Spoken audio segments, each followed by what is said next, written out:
cukup untuk menetapkan Baradae sebagai tersangka. Yang kedua, Bribka RF. Yang ketiga, tersangka KM.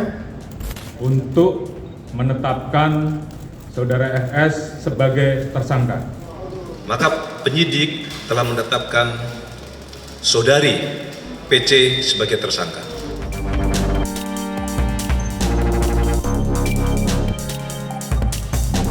Sahabat Kompas.com, kasus tewasnya Brigadir Pol Nofriansyah Yosua Huta Barat atau Brigadir J akhirnya menemui titik terang. Ya, belakangan diketahui bahwa Brigadir Yosua tewas karena dibunuh bukan disebabkan baku tembak seperti keterangan awal polisi. Tak hanya itu, polisi juga menetapkan 5 tersangka dalam kasus ini. Mereka adalah mantan Kadif Propam Polri Irjen Pol Verdi Sambo, 2 ajudan dari Sambo yakni Barada Richard Eliezer dan Bribka Riki Rizal, sopir keluarga Verdi Sambo yakni Kuat Ma'ruf, dan yang terbaru Putri Chandrawati istri Verdi Sambo. Atas kasus ini, mereka pun dijerat pasal berlapis yakni pasal 340, subsidiar 338, jungto pasal 55 dan 56 Kitab Undang-Undang Hukum Pidana atau KUHP. Pasal 340 KUHP secara spesifik mengatur pidana pembunuhan berencana. Pelaku pembunuhan yang dijerat dengan ancaman maksimal hukuman mati. Sedikit berbeda dengan pasal 340 yang mengatur pembunuhan berencana, pasal 338 KUHP mengatur tindak pidana pembunuhan secara umum. Para pelaku yang didakwa dengan pasal ini terancam penjara maksimal 15 tahun. Tak hanya pasal 340 dan 338, penyidik juga menerapkan pasal 55 dan 56 KUHP pada para tersangka dugaan pembunuhan Brigadir Yosua. Berdasarkan pasal 55 KUHP, seseorang yang terlibat melakukan, menyuruh melakukan, hingga yang turut serta melakukan tindak kejahatan dapat dikategorikan sebagai pelaku tindak pidana. Sementara pasal 56 KUHP mengatur tentang seseorang yang berperan sebagai pembantu kejahatan.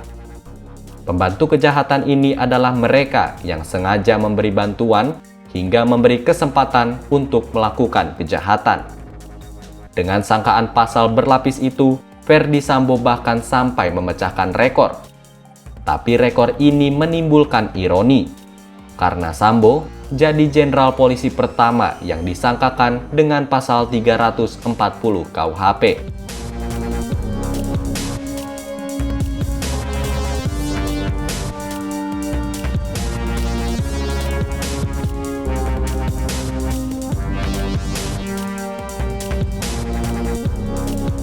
Wah.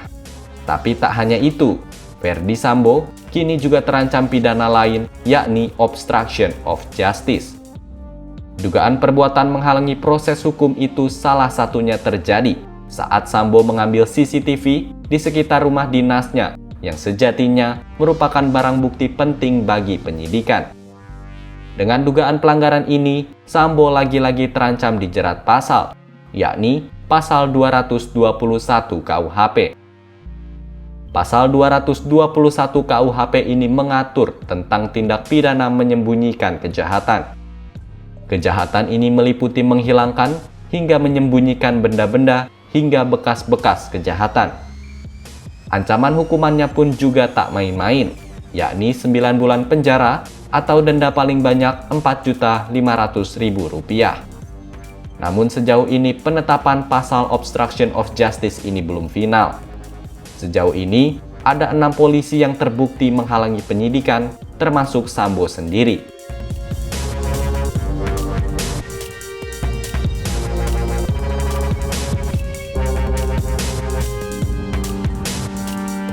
Nah, itu dia pasal berlapis yang menjerat Verdi Sambo hingga istrinya Putri Chandrawati dalam kasus tewasnya Brigadir Yosua. Gimana pendapat kalian? Tulis di kolom komentar ya. Sekian video kali ini, simak informasi menarik lainnya Hanya di Oh Begitu Kompas.com, jernih melihat dunia.